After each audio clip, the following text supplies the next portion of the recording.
नमस्कार दोस्तों, स्वागत है आप सभी का मेरे YouTube चैनल में। मेरा नाम है गौतम ठाकुर और आज हम बहुत ही अहम खबर लेकर के आए हैं दोस्तों, क्योंकि ईडी ने अगस्त के शुरुआती दिनों में ही देश के कई बड़े बड़े शहरों में छापेमारी की है। और इंटरेस्टिंग बात यह है दोस्तों कि एक्सिस म्यूचुअल फंड के पूर्व फंड मैनेजर वीरेश जोशी को ईडी ने 200 करोड़ रुपए के फ्रंट रनिंग केस के घोटाले के मामले में उनको गिरफ्तार किया गया है।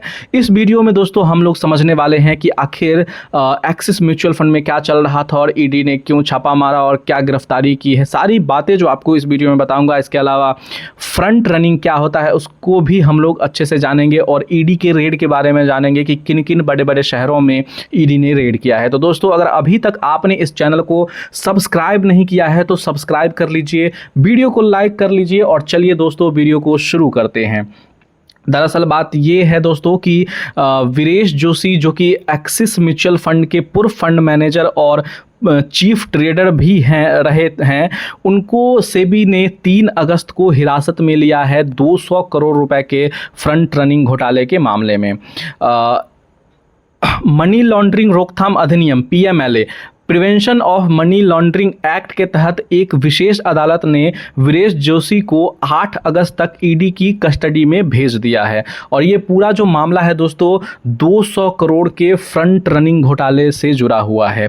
सबसे पहले समझते हैं कि आखिर ये फ्रंट रनिंग होता क्या है। तो दोस्तों, front running Indian stock market में एक इलीगल एक्टिविटी होती है। मान के चलिए, मैं आपको एग्जांपल से समझाता हूँ कि आप किसी फंड हाउस में, एसेट मैनेजमेंट कंपनी या म्यूचुअल फंड कंपनी में आप जॉब करते हो और आपको उस कंपनी के बारे में हर एक जानकारी पता है कि कंपनी अगले कुछ दिनों में कहाँ इन्वेस्ट करने वाली है और तमाम सारी चीज़ें। तो इस खबर को, इस इंफॉर्मेशन को आप अपने फ़ायदे के लिए अगर यूज़ करते हैं और उससे प्रॉफिट कमाते हैं तो इसी को ही फ्रंट रनिंग कहा जाता है। जैसे कि समझिए कि कोई म्यूचुअल फंड कंपनी अगले 5-10 दिनों में 1000, 2000 या 5000 करोड़ रुपए किसी पर्टिकुलर शेयर में इन्वेस्ट करने वाली है और ये खबर आपको पता है, तो आप क्या करेंगे, पहले से ही उन शेयर्स में अपना पोजीशन जो है वो बना लेंगे, अपना या अपने रिलेटिव्स का या अपने किसी भी जान पहचान वाले का। और फिर जब वो म्यूचुअल फंड कंपनी जब उस पर्टिकुलर स्टॉक में इन्वेस्ट करेगी 1000, 5000 करोड़, तब उसका प्राइस काफ़ी ज़्यादा बढ़ेगा और आपको कुछ ही दिनों में प्रॉफिट कमा के बाहर निकल जाएंगे। तो इसी एक्टिविटी को ही फ्रंट रनिंग कहा जाता है। तो सेबी के अकॉर्डिंग ये इंडियन स्टॉक मार्केट में पूरा इलीगल है। तो चलिए दोस्तों, अब हम चलते हैं खबर पे। तो ईडी के मुताबिक जोशी ने एक्सिस म्यूचुअल फंड के भीतर होने वाले जो खरीद बिक्री सौदों की पूर्व सूचना का इस्तेमाल अपने पर्सनल लाभ के लिए किया और अन्य ट्रेडर्स को भी इसका फायदा पहुंचाया। ऑब्वियसली सी बात है, उनसे कुछ पैसा लिया होगा। एजेंसी का दावा है कि इससे इन्वेस्टर्स के साथ धोखा हुआ और बाजार की निष्पक्षता भी प्रभावित हुई।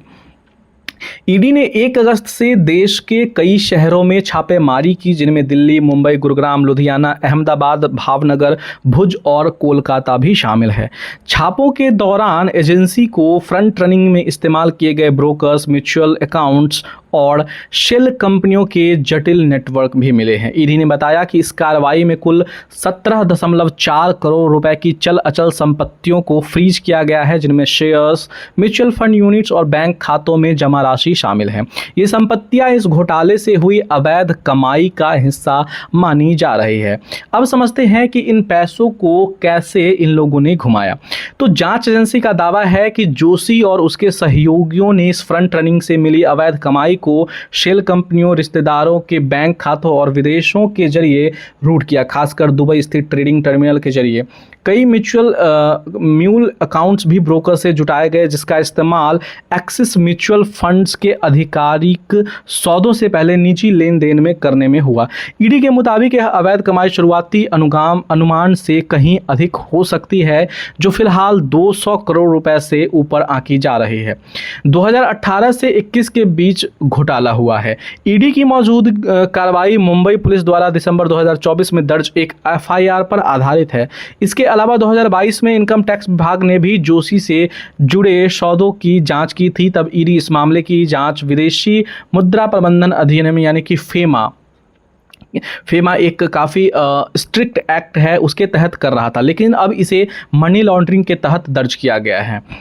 घोटाले के दौरान एक्सिस म्यूचुअल फंड देश के प्रमुख फंड हाउस में शामिल था और इसका AUM यानी कि asset under management 2 lakh crore से अधिक था।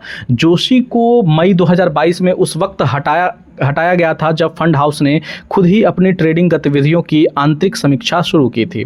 समाचार एजेंसी PTI के मुताबिक ईडी को ऐसे सबूत मिले हैं जो बताते हैं कि कई अन्य ट्रेडर्स और ब्रोकर्स को भी इस अंदरूनी जानकारी का लाभ मिला।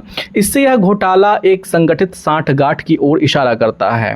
दोस्तों, एजेंसी यानी कि ईडी ने स्पष्ट किया है कि यह सिर्फ शुरुआती कार्रवाई है और आगे और गिरफ्तारियां भी हो सकती है। ईडी अब इस बात की जांच कर रही है कि इस नेटवर्क में कितने लोग, संस्थाएं और ट्रेडिंग प्लेटफॉर्म शामिल थे और क्या इनकी मिलीभगत से किसी नियामक को गुमराह किया गया। तो दोस्तों, ये खबर थी जहां मैंने आपको बताया कि कैसे ईडी ने इस अगस्त के पहले हफ्ते में देश के कई बड़े बड़े शहरों में छापेमारी की और उन छापेमारी में बहुत सारे पैसे और शेयर्स और बैंक में जो कैश पड़े हैं वो सारे जब्त किए।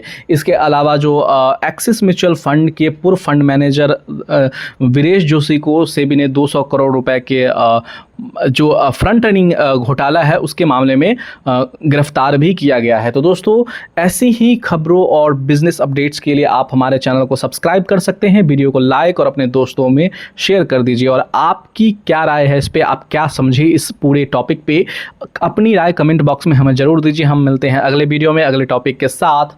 तब तक के लिए धन्यवाद। जय हिंद।